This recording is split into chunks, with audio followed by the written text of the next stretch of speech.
Oi, gente, tudo bem? Eu sou Maísa Barbosa, esse é o canal Trama Literária e hoje a gente discute nossa primeira obra de literatura inglesa, Orgulho e Preconceito, da Jane Austen.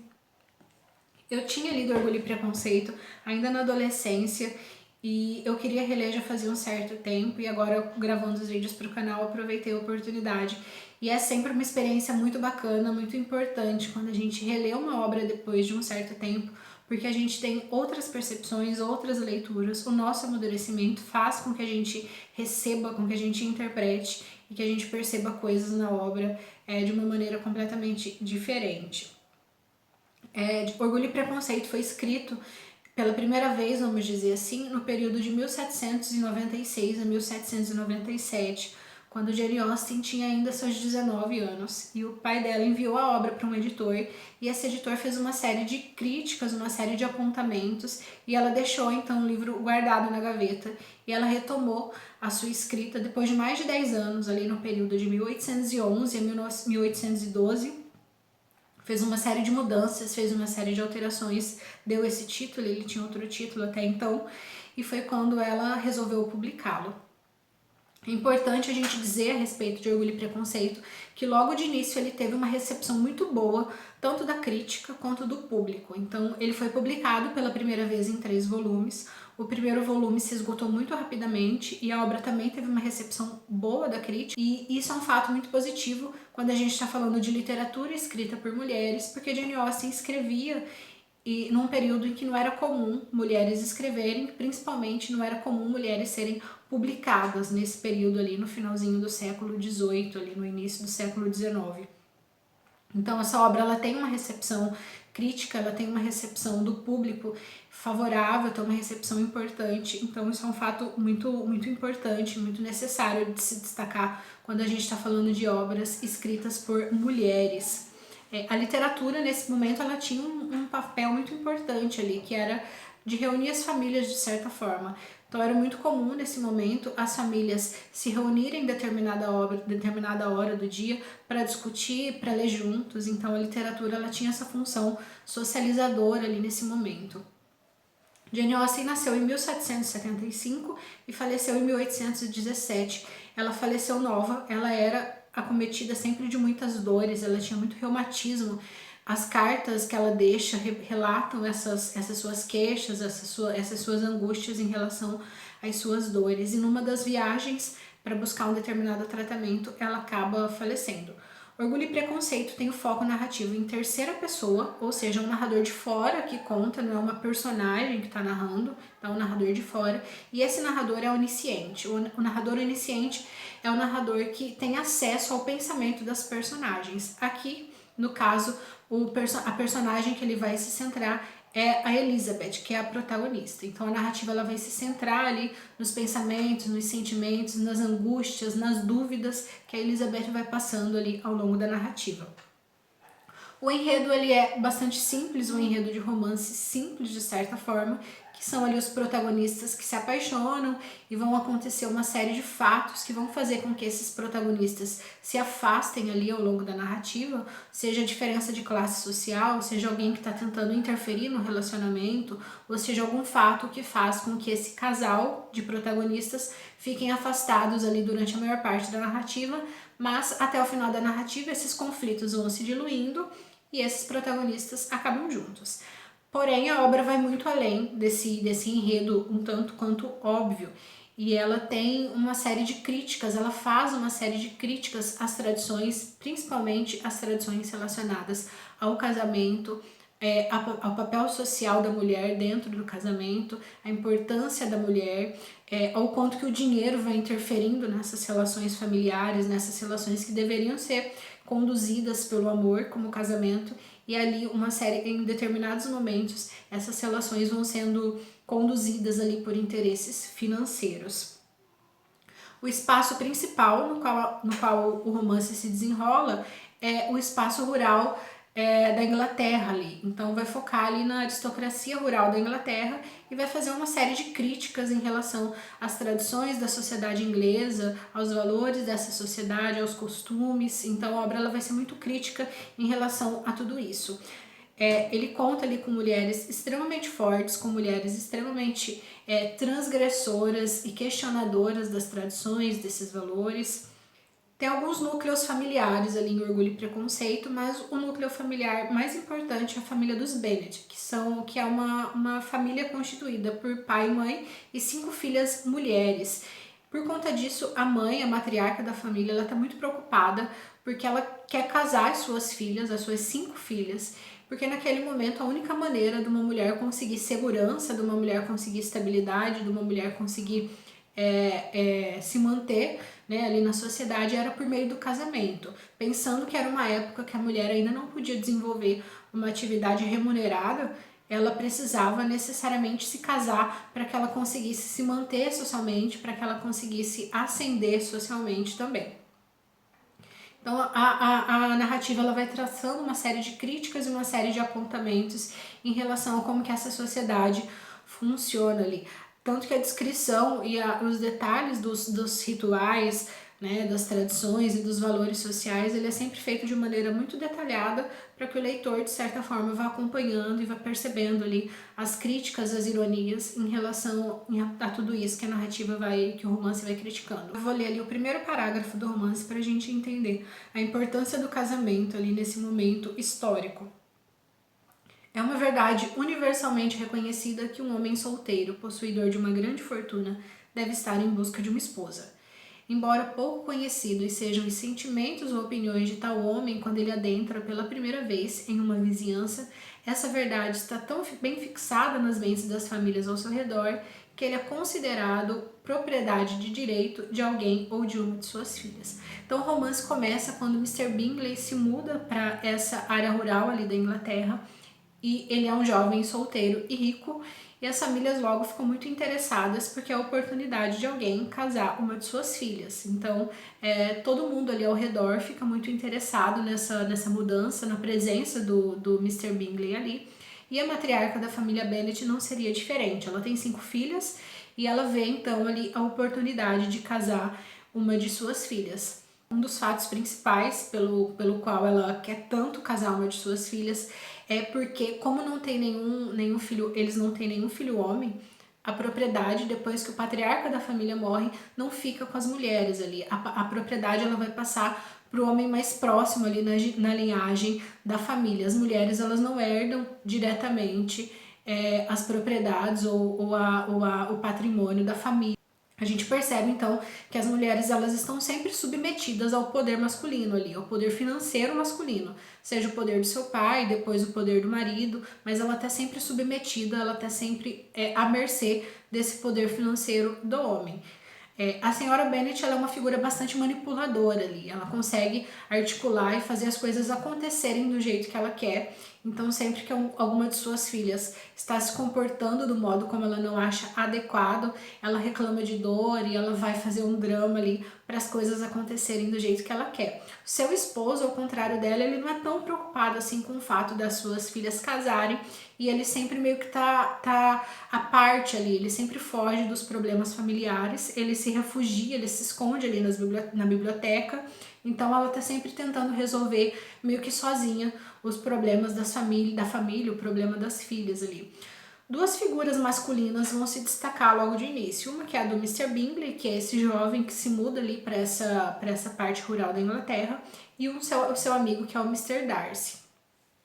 Eles se destacam e eles se contrapõem por várias razões ali. Enquanto que o Mr. Bingley é extremamente sociável, extremamente gentil, extremamente dócil com as pessoas que o cercam, o Mr. Darcy ele vai ser meio reservado, um tanto grosseiro em algumas das vezes, e por conta disso a figura dos dois ali vão se contrapor ao longo do romance. Mr. Bingley vai se apaixonar por uma das meninas Bennet, que é a Jane. Darcy vai se apaixonar por Elizabeth, mas ele vai demorar bastante tempo para revelar seus sentimentos por razões que a gente vai entendendo ao longo do romance. Então, quando Mr. Bingley assume para suas irmãs e para o seu amigo que ele está apaixonado por Jane, tanto as suas irmãs quanto seu amigo vai desencorajá-lo em relação ao romance por 2 razões. Uma é o fato de que a família da Jane, a família Bennet, tem menos condição financeira, então eles não são ricos quanto o Mr. Bingley é. Então isso é um fato importante, o fato dele estar se casando com uma mulher de uma família com menos condição financeira. A outra razão é o fato de que ela não demonstra tanto quanto ele estar apaixonada. Então, como a família Bennet não era uma família com a mesma condição financeira, nem que o Mr. Darcy, nem que o Mr. Bingley, faz com que esses homens se mantenham afastados ali das mulheres pelas quais eles estão apaixonados, pelo menos durante boa parte do romance, por conta justamente dessa diferença, porque é considerada ali uma ideia ruim um homem se casar com uma mulher que não está em sua mesma condição financeira. Aliás, em relação à função da mulher no casamento, a obra vai destacar várias vezes o quanto que uma mulher tinha que ser prendada, o quanto que ela tinha que saber fazer várias coisas para ela ser considerada uma boa esposa. Pintar, desenhar, tocar, cantar, né? Então tudo isso era um atributo de uma boa esposa e era função da família, de certa forma, fazer com que essas mulheres desenvolvessem o máximo possível dessas funções. E a família Bennet era uma família que criava suas filhas de certa forma com muita liberdade comparada com outras famílias. Então, em determinado momento, alguém está interpelando a Elizabeth pelo fato de que ela não sabe tocar tão bem ou não sabe cantar tão bem, e ela vai falar que a família dela sempre dispôs de mestres e de professores para ensinar tudo isso, mas que ensinava para quem estivesse interessada. Caso alguma irmã quisesse ficar ociosa ou não quisesse aprender, estava tudo bem para a família. E isso vai horrorizar ali as mulheres que estão ao redor, porque para elas era função da família, função da mãe, função do pai, garantir que as filhas aprendessem o máximo possível de coisas para ser consideradas uma boa esposa. Mas a Elizabeth vai destacar que a família ela sempre deu importância, sempre incentivou, mas caso a irmã não quisesse, estava tudo bem também, eles não iam obrigar a irmã a fazer alguma coisa ou aprender uma coisa que ela não quisesse.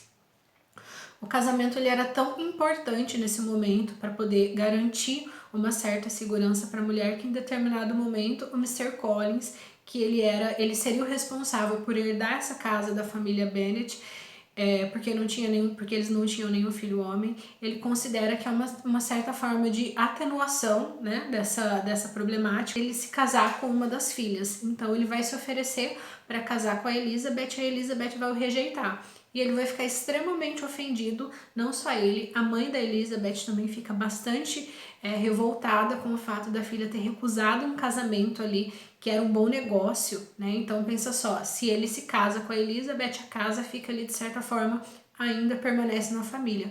Mas a Elizabeth recusa o casamento e ela insiste na recusa, e tanto o Mr. Collins vai ficar bastante ofendido, quanto a sua mãe também vai ficar bastante decepcionada com a filha, vai chamar ela de egoísta, vai falar que ela só pensa nos interesses dela, no que é importante para ela, enfim. Então a gente vai percebendo ali duas coisas bastante importantes logo de início.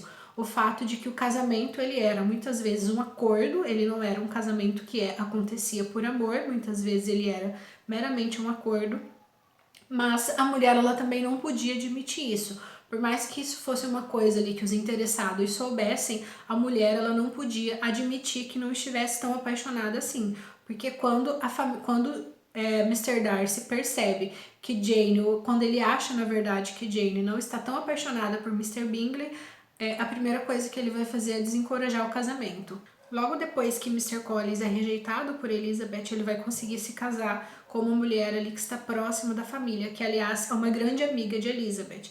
E aí a gente vai perceber novamente o casamento sendo colocado acima de qualquer coisa ali. Ela não gosta do Mr. Collins, ela não está apaixonada por ele, mas ela já tem 27 anos, e o fato dela já ter 27 anos é um fato que a deixa desesperada. Então, quando ele demonstra interesse em se casar com ela, ela sabe, aliás, que a amiga vai ficar chateada, que a família da amiga vai ficar chateada, mas mesmo assim ela vai e se casa, porque o fato dela garantir segurança, né, é mais importante do que a sua amizade. Elizabeth, então, era muito crítica em relação a esses casamentos que iam acontecendo ali meio que por acordo financeiro, que era mais interessante, às vezes, para as famílias do que para os envolvidos necessariamente. Então, ela vai olhar sempre de modo muito crítico para todos esses acordos que iam acontecendo. ela olha criticamente em relação aos casamentos de seus próprios pais, inclusive. Em determinado momento, quando ela está pensando ali, quando ela está refletindo sobre o casamento, ela pensa que o modelo que ela tem dentro da própria casa não é um modelo tão bom assim, porque o seu pai casou com uma mulher interessada em sua beleza, em sua jovialidade, mas logo ele foi percebendo que ela era uma mulher com fraca compreensão e mente nada liberal. Então isso fez com que o seu pai perdesse a paixão ali, se desapaixonasse por essa mulher logo nos primeiros momentos do casamento. Então por conta disso ele era sempre tão recluso, meio que afastado dos interesses e dos problemas familiares ali. Uma das figuras, então tem essas 5 mulheres ali na família com personalidades extremamente diferentes, e vai ter a Elizabeth, que é a protagonista, que é essa mulher questionadora dos costumes, que enfrenta essas tradições, que questiona essas tradições. Ela lê muito, então o fato dela ler muito é visto às vezes com maus olhos pelas mulheres que estão ao seu redor. Então em determinado momento, quando ela prefere ficar lendo do que jogar com um determinado grupo social, jogar baralho com um determinado grupo social, eles vão olhar para ela como se ela fosse alguém muito estranha ali, que fica reclusa e que fica interessada somente ali nos seus livros. Uma das figuras ali dessas 5 filhas que se destaca bastante é Lídia. Então Lídia era uma garota ali de 15 anos, era a filha preferida da mãe, ela era extremamente alegre, extremamente explosiva, falava alto, ria alto. Então ela era vista ali com certa desconfiança pelas pessoas ao seu redor. E quando ela tinha 16 anos, ela foge com um oficial pelo qual ela estava apaixonada, ela foge com ele. E isso deixa a família absolutamente desesperada, não só porque ela ia cair em desgraça, porque ela fugiu com um homem que talvez não se casasse com ela, então isso seria extremamente ruim para ela, mas que isso também prejudicava a imagem das outras irmãs que ainda não estavam casadas. Então pensa só, a partir do momento que uma das filhas foge, todas as outras filhas correm perigo, porque isso vai representar, de certa forma, que elas receberam uma educação ruim. Quando Lídia volta, então, ela volta casada, ela casou ali longe da família, sua família não pôde estar em seu casamento, porque deu-se um jeito de que seu casamento acontecesse da forma mais rápida possível, e quando ela volta, até Elizabeth, que era uma jovem que questionava esses valores e que questionava essas tradições, até a Elizabeth estava desgostosa, estava triste com ela, inclusive a sua mãe, que tinha grande afeição por ela, mas quando ela volta, ela se mantém da mesma maneira ali. Tem uma citação que fala: Elizabeth estava desgostosa e até a senhora Bennet estava chocada. Lídia ainda era Lídia, indomável, desavergonhada, selvagem, barulhenta e destemida. Então, Orgulho e Preconceito vai passar ali, vai passear por uma série de diferentes mulheres, de mulheres com valores diferentes, com preferências e com maneiras diferentes de se relacionar com essas tradições, com esses valores, com esses costumes ali do final do século XVIII, do início do século XIX. E é muito bacana a gente ir acompanhando isso, passado tanto tempo e com tanta coisa já tendo mudado, já tendo se alterado, mas é muito interessante a gente olhar para essas personagens que já nesse momento questionavam, transgrediam e eram irônicas em relação a essas tradições. Essa foi a nossa conversa sobre Orgulho e Preconceito. Deixa aqui nos comentários qual obra você quer ver por aqui. Curta, compartilha esse vídeo. Até mais!